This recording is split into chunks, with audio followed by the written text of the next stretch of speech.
Some people say dying feels terrifying. Others say it feels calm. These are real moments when people came closer to death than they ever expected and lived to remember it. Welcome to Midnight Reddit. True stories that don't sleep.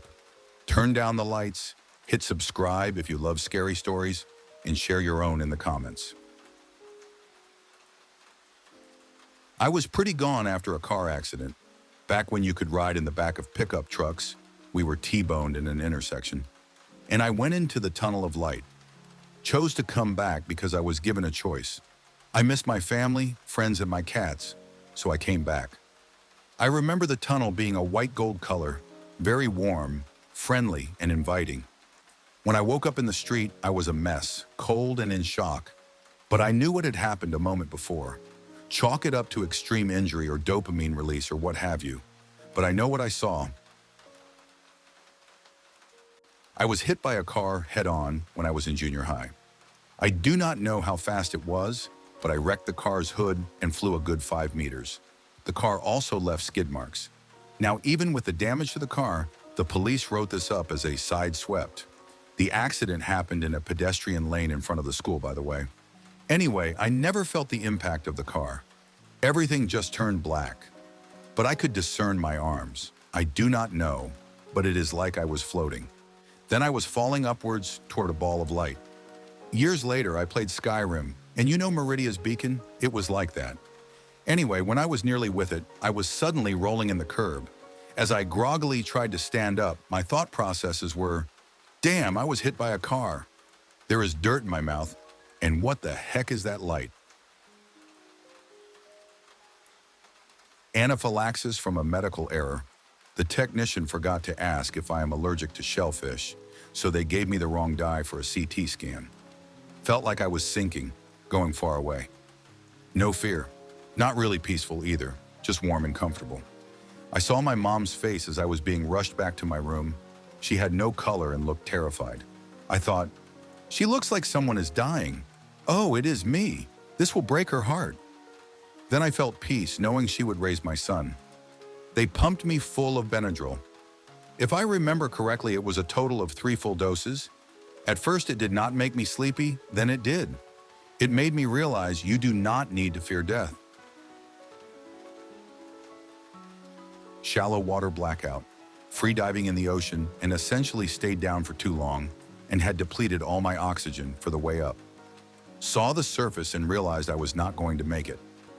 Everything started going black from the edges of my vision inward. It was actually really peaceful. No fear, no pain, just weightless drifting into a dark nothing. Woke up at the surface, coughing out salt water and struggling to even move my limbs. I must have gotten just high enough for my natural buoyancy to get me to the surface, and my weight belt turned me to face up. Weights were positioned on the small of my back. I learned to keep more in reserve and not play at the outer limits without backup. Could have gone way different. When I was 7, I was hit by a car and thrown 27 feet through the air, landed on a curb on my back with my left leg under me. I was not close to dying, but had a severe concussion, and my legs are still not in the best shape. While I was in the air, everything turned sepia, then grayscale, then everything narrowed to a point of light, and I experienced what I have heard others describe as having their whole life pass before their eyes. For me, there were glimpses of significance from before then, and I saw things that had not happened yet. From that moment forward, there are times I get déjà vu so bad that it makes me nauseous. I am 49 now, and it seems like those moments do not happen as often as they used to, but they still happen. Part of me wonders if I have CTE, as that was not the only significant head bump I have had. I remember telling the ER nurse I felt like I was dying, and she told me, honey, you are. We are trying to fix that. When the ER folks know you are dying, that is scarier than anything my body felt. Mostly I was graying in and out, not really blacking out, more a state of semi-consciousness, kind of aware of what was happening, but unable to act or participate in a meaningful way. Like a roller coaster, you are just on for the ride until it stops or you get off.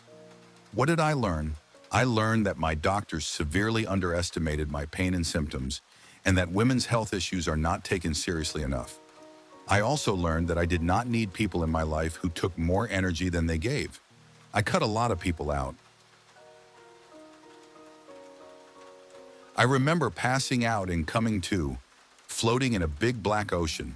There was no sky, no shore, nothing but the gentle up and down of slow-moving waves of black water. It was peaceful. I was not afraid or worried. I simply accepted it. In fact, I had never been so content, or still ever since. Now they say that the mind does funny things when you are dying, and I suppose my mind was interpreting the water in the bathtub to be an ocean and doing what it could to protect my psyche.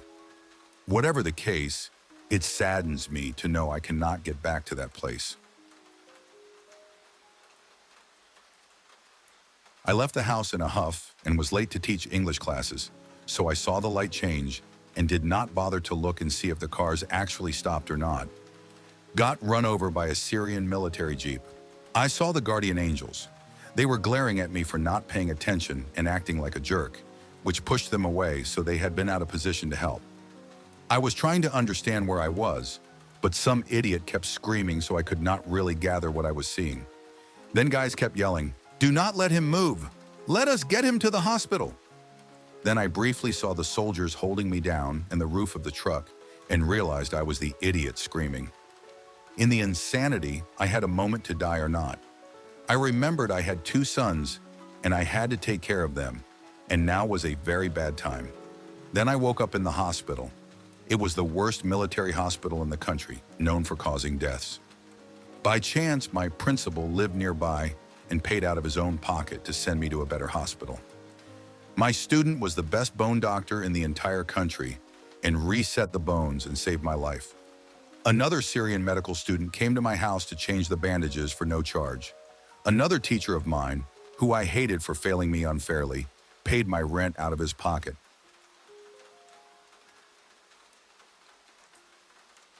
Almost did not make it at my house from an accident. Initially, it felt like nothing until I noticed. Then the fear set in. My body felt really lightweight, but not in a good way. Almost like the feeling that comes during a roller coaster right before you go down, but the feeling kept getting more intense. My body felt really weak. I was moving fast, but everything felt like such a task, occasionally losing my vision more and more over time. The trip to the hospital was full of me being really sad, but also extremely tired and sleepy, in a way I can only really compare to anesthesia. The pain of them numbing my arm for the stitches was a pain I would not want anybody to have, and truly cannot describe. Lesson from it all that I have kept with me since that day: do not lead with anger, or the anger will probably lead you. Less serious, but also very serious lesson: do not take your anger out on something that can seriously hurt you.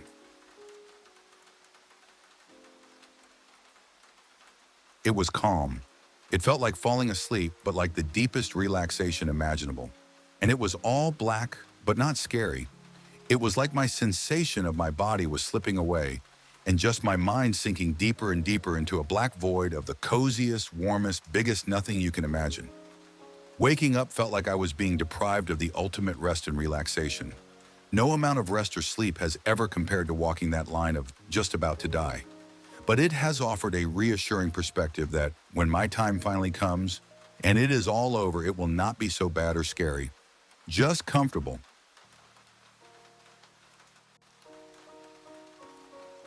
I once made a very dangerous mistake with antidepressants. I swallowed them with 2 beers and felt sleepy and dizzy, then a blackout. I woke up 2 days later. My whole body was in pain, and I was badly injured. Apparently, I went to the bathroom after I lost control and fell down and tried to get up many times, explaining all the injuries and bruises. I looked like I was hit by a truck. I woke up in the hospital and could not remember much. I could not recognize my face in the mirror for days.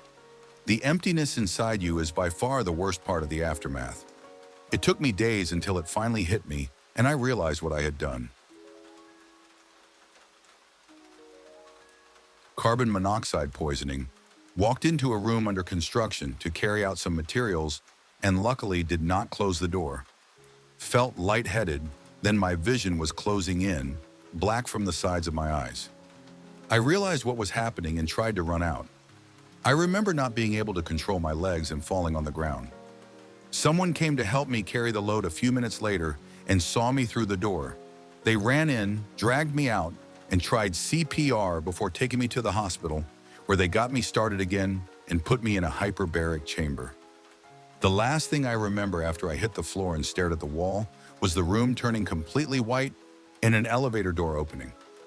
When the door opened, giant crayons were waving their arms for me to walk into the elevator. I woke up an hour later inside a hyperbaric chamber, very frightened, very happy to be here every day. I remember getting up from a chair and then suddenly being on the hospital bed. I thought everyone nearby was overreacting to my blanking out for a few minutes. It turned out that my blood pressure dropped so low that I fainted and collapsed into the hospital bed while the nurse was still holding me up. My heart quietly stopped for a full minute, maybe two. Code Blue was called and they got me back. It turned out that I had a bad reaction to a medication for an abscess on my lungs. I learned that day not to just sign off on any medication recommended by the medical council. I was lucky in that I was already hospitalized for the abscesses and double pneumonia. I was 34 at the time and would have died at home alone otherwise. Mine was double bypass surgery last year. They had to stop my heart to work on it and massage it while I was out. I watched them from above the procedure and was aware of being elsewhere temporarily. I am not sure how long it was, as I only have a vague memory that I was elsewhere. It was not a dream, as when you are under anesthesia, you are incapable of dreaming. I remember being shown I could return to my body after the surgery, or if I wanted to go to the spiritual realm, that was my choice too. According to the anesthesiologist, it is not possible to dream because you are not in a sleep state where dreams are possible. I know my parents, my older sister, aunts, uncles, and cousins who were under anesthesia during surgery all reported seeing family members who had passed on and spoke of being out of their bodies. They did not call it a near-death experience, as for many of them that phrase was not available when they eventually died.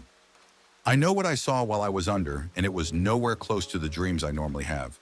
What I had under anesthesia was different and was not a dream. The problem with being a skeptic is they claim to be open-minded, but reject the experiences of others. I had a heart attack.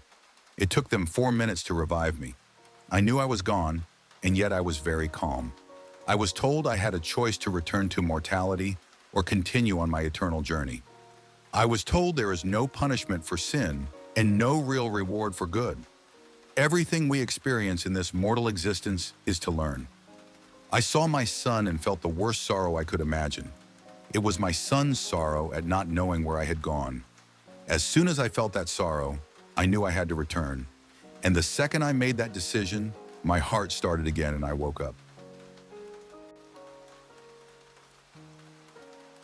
Earlier this year, I went into anaphylactic shock while my family and I were in Nuremberg. Apparently, some people put nuts in their Lebkuchen. My throat started to close very quickly, and the crackling wheeze that came out whenever I tried to gasp for air reminded me of having COVID. Everything suddenly became very warm. Oddly enough, there was an empty ambulance conveniently parked across the street. By the time I was lying inside it, I could barely answer the paramedics' questions. I remember thinking it probably was not the end, but the thought crossed my mind, and I was honestly at peace. I felt terrible for my loved ones. I thought about the choices I had made in life and realized I did not regret anything. When I was 14, I fell accidentally into an icy river. The water was under 10 degrees Celsius because it was the beginning of spring. The river was flowing very fast, and the water was dark. Even at that age, I was a good swimmer, but there was nothing I could do. I remember the panic and fear as I realized I would not make it. Then I felt something grab me. A stranger pulled me to the riverbank. It was a miracle. There were no other people for miles, yet someone was there at exactly the right moment. I survived. Hit by a car, detoxing from alcohol badly. I managed to drag myself out of the street but was left on the sidewalk. Everything hurt. My phone was shattered. I woke up dirty and disoriented, delirious. I do not remember how I got to the hospital. I remember wanting to live, even though I had given up before. By day 4, I understood I had broken ribs, a wrist, and badly injured my knee. I found severe bruising on my torso and thighs and needed pads for a week due to unexpected physical complications. I really wanted to live after that. I have been sober since, and that is a gift. I did not flatline, but I had a moment like the Frasier episode where Niles goes to the hospital unexpectedly. I have a congenital heart condition and had open heart surgeries as an infant. During a routine echocardiogram, I was told I needed to go to the hospital immediately. I was in tachycardia-induced heart failure. My ejection fraction was 15%. I was hospitalized, treated, and eventually recovered. Today, my heart is healthy. I learned how fragile life is, and I now struggle with health anxiety. In 2008, I had an ectopic pregnancy that ruptured. The pain was overwhelming, then shock took over, and everything felt peaceful. I suffered severe internal injuries and drifted in and out of consciousness while emergency responders rushed me to the hospital. Recovery took time due to the physical toll of the injury. I survived because of fast medical care. I do not fear death, but I understand how the mind protects us in life-threatening emergencies. These stories don't scream for attention. They linger quietly, in memories, in silence, in the space between breaths. What about you? Have you ever come close to death, or felt something you still can't explain?